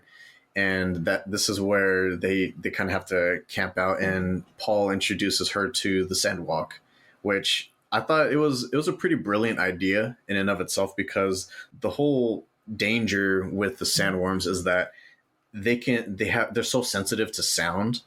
They're constantly hearing different noises that are happening in the dunes, and they're so intelligent that they can recognize footsteps, like human footsteps. And so as soon as they recognize that, they just start darting towards that location and ingesting everything in its path. So the Sandwalk concept is designed to be able to hide your journey through the dunes and make it seem like there is nothing there, because I think it's supposed to make it seem like it's just random movements happening, so it doesn't feel like a human is traversing. It's supposed to be like the winds. You just fly under the radar. The worms don't pay any attention to it. And right. I mean, it makes sense, like that if you lived on a planet like that, you would need something like that. Otherwise, you wouldn't be able to go anywhere.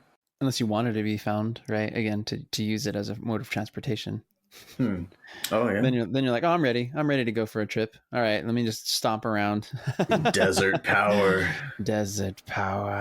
Right. And that's interesting, too, to harness desert power, going back to that real fast, just because the source of power, the spice, is there on that planet. If you can harness desert power, so much power comes from spice that to be able to have that desert power is more powerful than if you were the Harkonnen, who never took interest in finding out how to harness that power, but just were oppressors. Yeah. So yeah. Anyway, these things are like designed to be on this planet, you know, and I almost feel like they were created by the planet to protect itself. Like this was There the you planet's go. defense mechanism. Right, exactly. Yeah, and I mean they say ancient. I mean they look like dinosaurs for fuck's sake.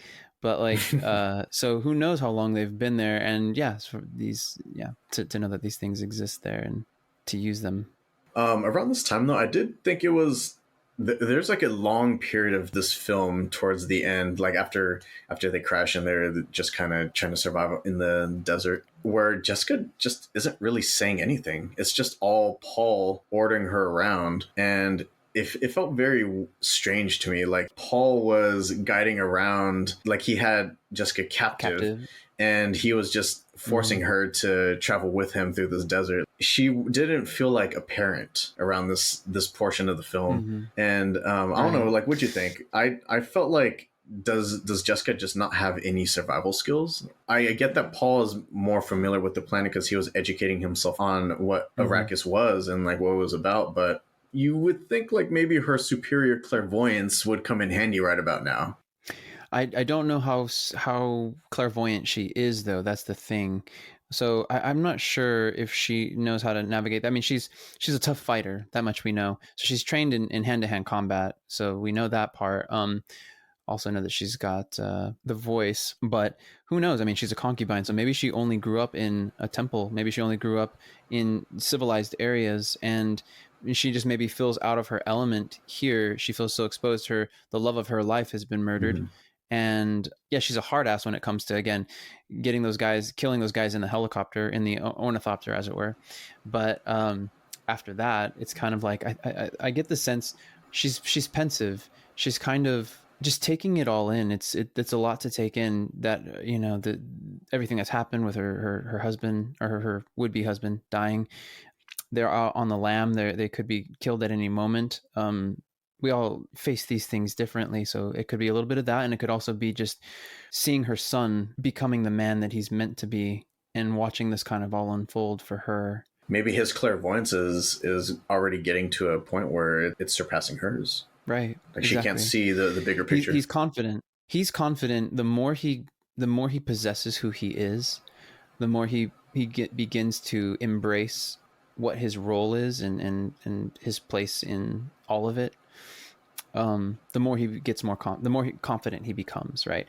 As he begins to see how he's able to get these visions, he begins to trust them more. Remember, he talks to that woman, that one nun, I forget what her name is, but the freaky, the one that has him put the hand in the box, right? Reverend. The Reverend Mother. She asks him about his dreams, and he's like, and he kind of looks down, eyes cast, you know, it's like, well, or eyes cast downward, I should say, and he's just kind of like, well, yeah, sometimes, I mean, my dreams aren't all true. But it's like there's a switch in him from that point. Later on in the movie, you begin to see that he is accepting it, rather than just being like, oh, it's just a thing. It's like a parlor trick. Not only does he not fight it, but he trusts it. And so as he begins to trust that, and he begins to trust his hand-to-hand combat skills and his ingenuity, he's only proving to himself who he really is. He's beginning to accept it. As awkward as it seemed to me, anyway, Jessica around this time in the film, like how she just kind of following him around, but like not saying anything for a good, like 5-10 minutes. That scene when they narrowly escaped the sandworm by fleeing to that rock formation, that little like rock mountain thing in the middle of the desert, that was a pretty tense scene, and it was pretty awesome. You get that visual. Of course, they've been mentioning the threat of the sandworms this whole time, and then now here it is. It pops up again. It picks up on their location, and it starts trying to attack them. And then they eventually get to that rock, and then for whatever reason, why does it come up out of the sand and just stare at them? Well, I say stare, but I don't think it has eyes. It was just like pointing its mouth towards them. Right. You know, I don't know.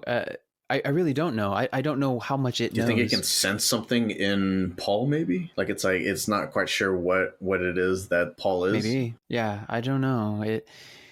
Who knows what levels of perception it does have, though, being so ancient. Who knows how connected it is to people? It does give them rides, right? But like the dragons, right? They're in Game of Thrones. They're supposed to be the more intelligent than human beings, and yet they allow themselves to be used, right, by the human beings. They allow them to on their back, They have and that they mutual fly, understanding. So it's kind of like, like, are these worms just dumb things that just, we're gonna go to this thing because it's thumping, or can they be more? Are they able to perceive things in a way that we don't understand that they're able to do, or at least at this point we don't understand or don't know that they can do? But yeah, they just stands there, and so it's not just that it didn't want to attack. It's like maybe it's that simple. Maybe it was just like, I'm gonna end up stomping my face on this stone because he's standing on a rock. So maybe it's just like, I don't want to do that because it looks like it's going to kill him. And then they say, it's my I forget what they call that thing though. They're like, yeah, my whatever saved you. That's why you guys survived. This saved you, because it draws its attention away and it leaves. Oh yeah, I think it was a thumper. Didn't they set off a thumper nearby and it went to go attack that? They did, yeah. But at the same time, that guy claims that. But again, does he really know that? Or is he maybe unaware of a connection that the worm has with the Chosen One? Imagine if you could communicate with them psychically. You can just draw them in. I wonder if that could be used as a weapon. Maybe he can use the voice. Maybe he can use the voice on them too. I didn't even think about that. Yeah.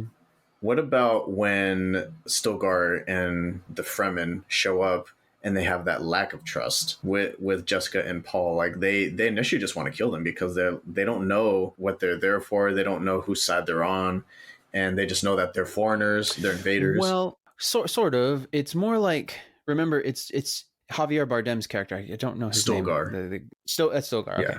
So Stilgar, he's willing to speak on their behalf. He just goes, all right, yeah, I know who you are, and we're cool. Look, I'll speak. I'll vouch for you. We'll just take you back to our place and whatever. And then that other dude, he still seems kind of timid though. Like I feel like Stilgar's relationship was only with the dad. Like the only people he knew and maybe somewhat trusted was Duncan Idaho and Duke Leto. I feel like he didn't have any relationship with Jessica or Paul at this point. But it's still interesting that he was willing to take them back to his place. Give them a chance. There is a level of trust there. He's willing to take a chance on them, willing to take a risk. He cuts himself, right? That's what they do. They show, they like, he's with me, where I'm going to cut myself, and they all cut themselves, right? Boom, showing we accept, we are in alignment with you. We understand that we will not fuck with these people because you speak on their behalf. And this is where we finally meet Chani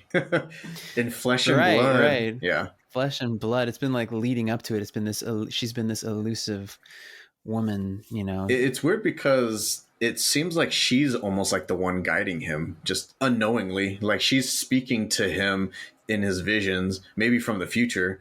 But at this point in time, she doesn't even know who the hell he is. He knows who she is, and he recognizes her immediately. He's like, holy shit, you're the one that I've been dreaming about. Right, and so he knows that there's something important, something about this girl. He needs to pursue that and find out more about, like, who is she? Why do I need to know her? And I guess that's what the second movie is going to dive into, because they don't really... She pops up and all you find out is that her name is Chani. But, like, other than that, you don't really see a whole lot of her. She doesn't really do a whole lot in the movie. She just pops up. Yeah, it's... I think that's interesting, though, too, because... although they didn't show her much, and granted, in the trailers they showed her more. Excuse me. It's kind of like, now we have this anticipation. Now we're kind of like wondering, okay, how cool is this relationship going to be? How cool is she going to be? All that stuff. We're there's a lot of wheels turning. There are a lot of questions in our heads now because of what little they did show us of his premonitions of what's going to come with her. And what little we did get to see of her interact with him. What role is she going to play? And obviously they foreshadow, and I would even say spoil the second movie in the way that you already know they're going to have a romantic relationship because you see that in the visions. Right, exactly. So that definitely... so that's no mystery. No mystery. But, who knows? Not all his dreams come true, remember? That's true, because he has the vision about fighting one of the Fremen at this rock. And there's that guy that doesn't trust him, and he keeps challenging Jessica and Paul. And so finally, Paul agrees to fight this guy as Jessica's champion, right? Mm-hmm. And in his vision, it goes differently. Does he let the guy win in his vision, or does he actually lose the fight? You know, I couldn't tell. That's a good question. I was going to say that he lost the fight, but he, in his vision he lost the fight, but whether that was intentional or not, I don't know. And what I thought, at least what I interpreted from that vision, was that when he fights this guy, he's actually going to get killed. Like this Fremen is going to kill him, and then he's going to somehow stand back up, and that's how he ascends into becoming the one. But then when he actually fights him in real life, he actually beats him quite easily. Like, I almost feel like he went against that vision, and he was just like, nah, I ain't fucking losing to this punk. Takes him out, and that leaves more of a mystery as to, like, all right, so where does the timeline go from here? Because that was definitely a possible outcome, and that didn't happen. But it comes down to, like you said, that's a really good point. It comes down to choice. He chose that. He's like, no, I'm not gonna get killed by this guy, because ultimately that's what it is he can see these things, but it's his choice in kind of what direction to go. So he sees, if he makes one choice, this is how this is gonna go. But he decides, okay, he's already seen the fight play out, at least vaguely. I don't know how detailed. I mean, because it shows little bits and pieces. Maybe he saw more than what we showed on the screen. So maybe he's kind of like Sherlock Holmes, a la Robert Downey Jr. and can kind of figure it out. Well, because he literally saw the fight. Maybe he actually saw, like, okay, he's going to do this move, and I'll just need to do this move to counter him, and then I'll win. And so maybe that's what it was, because he did see the death blow. He did see what leads up to him getting stabbed. So maybe he saw that technique and realized, this is how I'll sidestep that. This is how I'll avoid that and get him. Because anytime you go for a move, even in jiu-jitsu, they talk about that, Brazilian jiu-jitsu, when you make a move, no matter what you do, there's always a counter to it. It's just whether or not the other person sees the opening.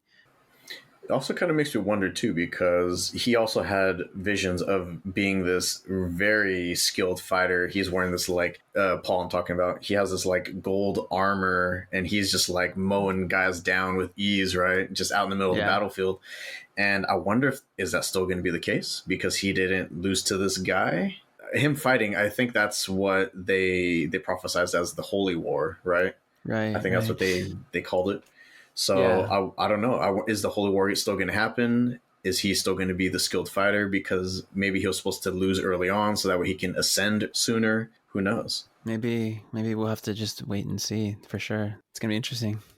Because that was a dope ass scene when he's like flipping over guys' backs and shit. He's like just slicing them up. Because you don't immediately know that's Paul, like, because he has this face mask on. Right. Not until he takes that mask off, and you're just like, oh shit. And he sees himself. He's like, oh shit.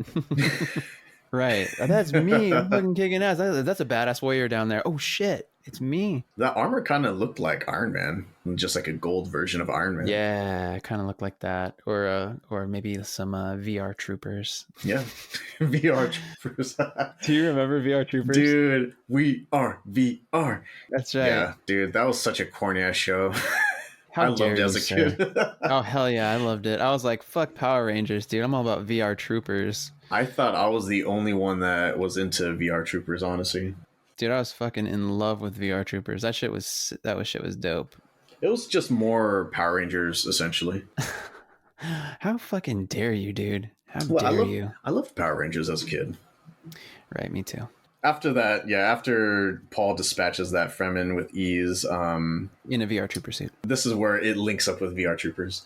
Jessica was still hesitant to go with the Fremen. She was saying, like, hey, we should just go on our own path and try to get off this planet. I think this is where Paul actually, like, trusts in his visions to follow Chani. He knows that there's something about this girl. I need to go with her, and I need to pursue this. And, eventually he convinces Jessica to go with Stilgar and the Fremen. So to wherever what the fuck they're going, I think they're going to, like, their like main encampment or something, right? He lives in a lair. Yes, they're going to their encampment. she's still clinging to the old world, to the old way. She is older. She feels comfortable with that. And he's the youth. He's the future. And he is comfortable with the unknown. He wants to move in this direction that his father sent him on, that they're there for. He sees himself being there for a reason. She wants to cling to what's safe. So it does take a little kind of convincing on his part to get her to kind of come on board. So maybe that's a little bit what it was. Again, she's still feeling wounded. She's in that kind of headspace, you know, for up until then, she felt confident because they were living in a world she thought that she had everything figured out. Precisely. She thought she had everything figured out. Everything was lined up. She had you know, prestige, and she felt safe and was very affluent. And now all of a sudden they're basically destitute. They're on a sand planet, and they don't know if they can trust anybody. They're around people who don't trust them. And so her reaction is like, fuck you. We don't trust you either. Yeah. And he's like, I want to win your trust. I see the potential, and I want us to unite. And she's still kind of like apprehensive, but it's going to be interesting. What choice does she have? Yeah.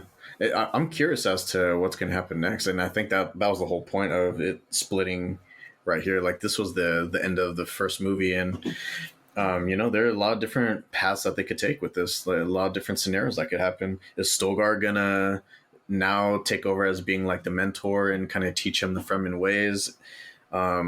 You know, what's going to lead to him being this badass warrior guy that's like just murking fools with this gold armor? And where's he get that armor too? Yep. Looks nothing like, I mean, it looks only barely like it. Looks nothing like it. But yeah. And also the relationship with Chani, you know, like obviously that's likely going to happen unless he decides to go against that as well. Right. We'll see how that develops for sure. But I have a feeling it's going to be a combination of a few different guides in his life that are going to show him how to win this war with the Harkonnen and against the Emperor. I mean, not just the Harkonnen. It's really the Emperor who's at play here, who needs to be defeated. He's the top dog, yeah. And that means that they're going to have to take the battle off planet. I don't think that the council is going to be going to Arrakis, you know? Exactly. Sorry, sirens in the background were bleeding through to the mic. But yeah, we'll see. Again, the Emperor is just... we haven't even seen the Emperor. Not really. Like, you only briefly encounter the council at the beginning, and then you don't really see him again. Mm-hmm. Yeah, then they only kind of allude to who he is or like, you know, what he wants. Right. So that might be the third movie that you're talking about. Maybe the second movie is just going to be them versus the Harkonnens, and then after that, they're going to go for the big dog. I feel like that would be I just feel like I think it would be a lot to have to do in a second movie to defeat the Harkonnen, and then I mean, who knows where they're going to fight them at. I don't know if they'll be fighting them on their planet, because I mean, they could always save people on the Harkonnen planet. I forget what their planet's called. Do you remember? Whose planet? House Atreides? The Harkonnen. Oh, the Harkonnen. Mm-hmm. I don't know where they're from. I forgot. Did they mention them? Yeah, they're on that like cold ass. Yeah, they show them when they take them to their planet, because that's when David Bautista's like, we're giving everything to them. we're just gonna let them take it. But yeah, I just think it would be a lot to. I don't know. There's a lot of ground to cover in just one movie if they only do a second one. Definitely. Which is good. I mean, you would rather have too much to cover than like not enough. Trying to stretch just very little into a whole movie, you know. Right, and they have plenty. That's a wrap on Dune 2021. Yeah. If you made it to the end of this podcast, then you won yourself a relaxing, invigorating, soothingly goopy 1 hour tar bath alongside the Baron himself. Man, I want that tar bath. Any final thoughts or closing comments? No, I'm just looking forward to seeing the next one for sure. I thought this movie was just, I don't know, head and shoulders above anything I've seen in sci-fi in a long time. If I don't know, if ever. There's so much depth here to this movie.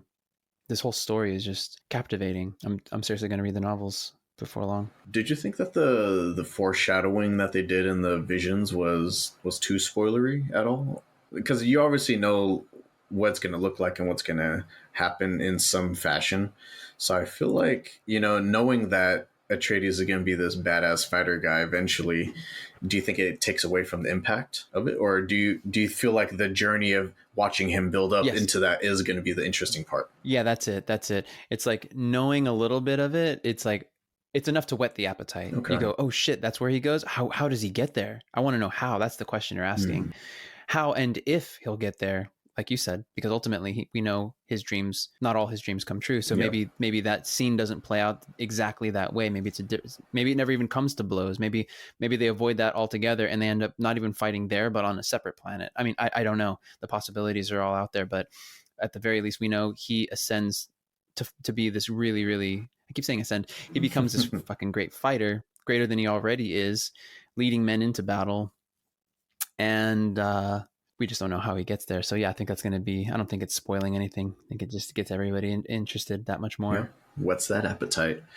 I did think that the film overall was engrossing, but towards the end of the movie, it felt a little slow for me. I think around the time that the Harkonnens pop back up and catch House Atreides off guard, pretty much after the voice, because the voice was a pretty cool scene. But after that, it seemed like it kind of slowed down quite a bit for me. And whereas like early on, I was like all in and I was so engaged. But then, I don't know, the movie felt long for me. Maybe a little bit too long-winded. It seemed like it could have ended a little bit sooner, maybe like 15 minutes sooner. But I get that they want to take their time and they want to set up the second movie properly. So there was a certain way that they wanted to end it. They didn't want to end it on like this huge cliffhanger. It was just the intrigue of the second movie is going to be, all right, how's he going to develop now? We know what the possibilities could be, but how does he get there?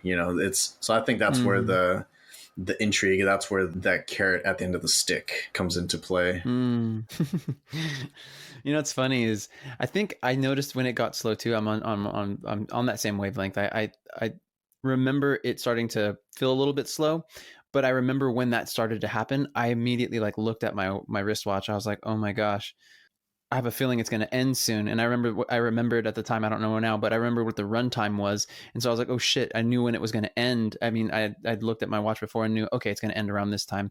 And sure enough, I was like, oh fuck, we're getting close. I didn't want it to end. Oh, okay. I was like, even though it started to get slow, it was only slow enough to kind of bring me out of a dream. Sort of, I felt like I was dreaming until then. And I felt like, oh shit, it got slow enough to, oh look, oh God, it's going to be over soon. And with most movies, it's not going to be just this roller coaster ride all the way through. It has to slow down quite a bit in order to be able to pick back up, and otherwise it's just you're gonna be numb to it the entire rest of the film. So I get that it needed to slow down and have some more character development and whatnot, but it was a little strange that it was at the very end of the film.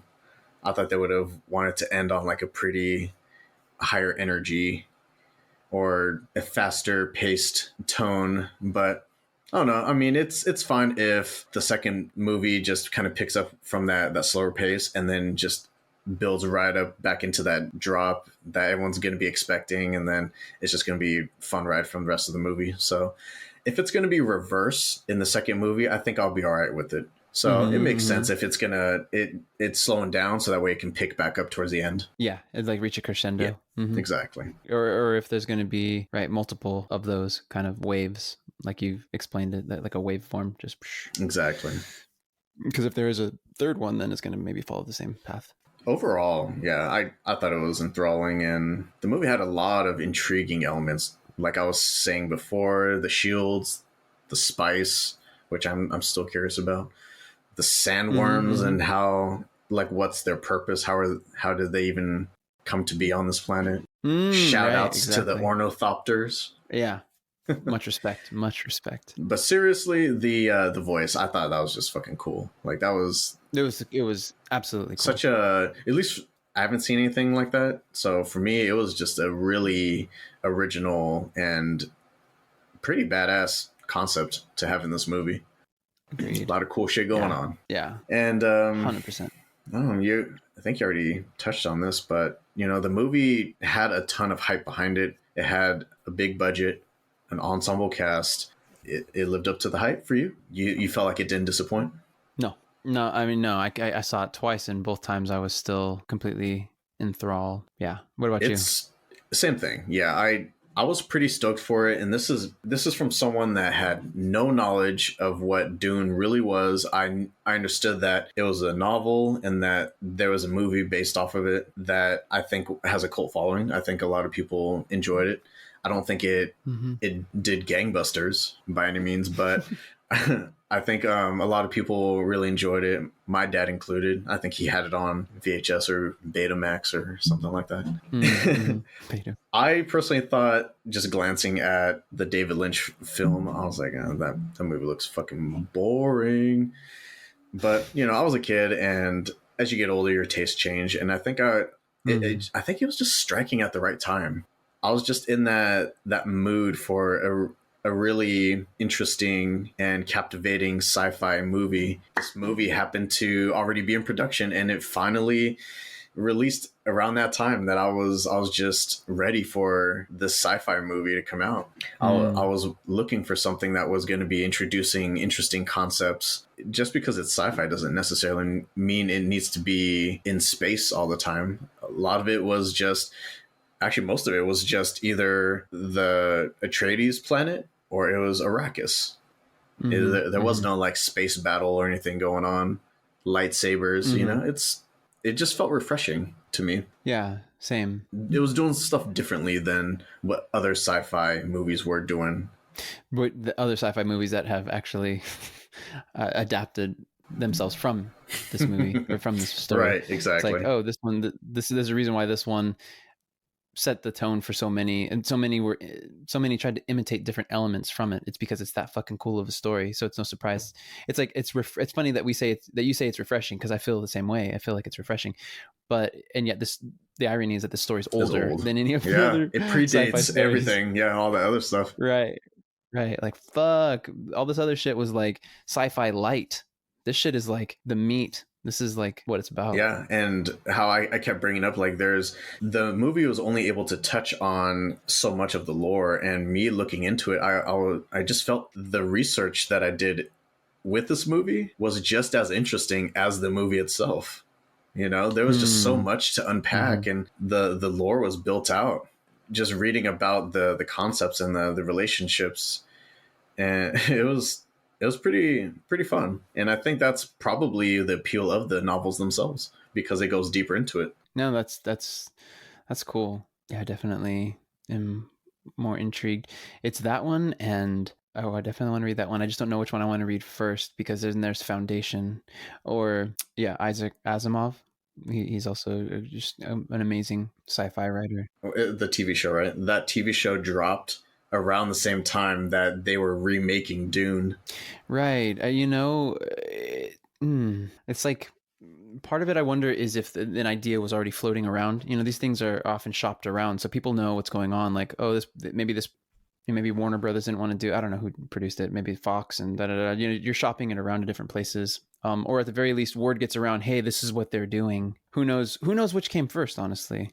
Foundation, which was in production sooner, or not even in production, but which one was being floated around. I think for years and years, Dune has been floated around. I don't know if that's been the case for Foundation, but that's the beauty of it, is like what's old is new again, because enough time has passed where people don't know about these things, and then so they're able to reintroduce it. Right. Here's a really good story. Here are really good stories, but also timely, very timely, regardless of the time, whether it's now or if it's in the future, in this dystopian future. There's still these kind of human struggles that are going on, and some ideas to just think about. This has been Aflixionados Podcast, episode 9, Dune. Thanks for joining us again, and we will see you next time.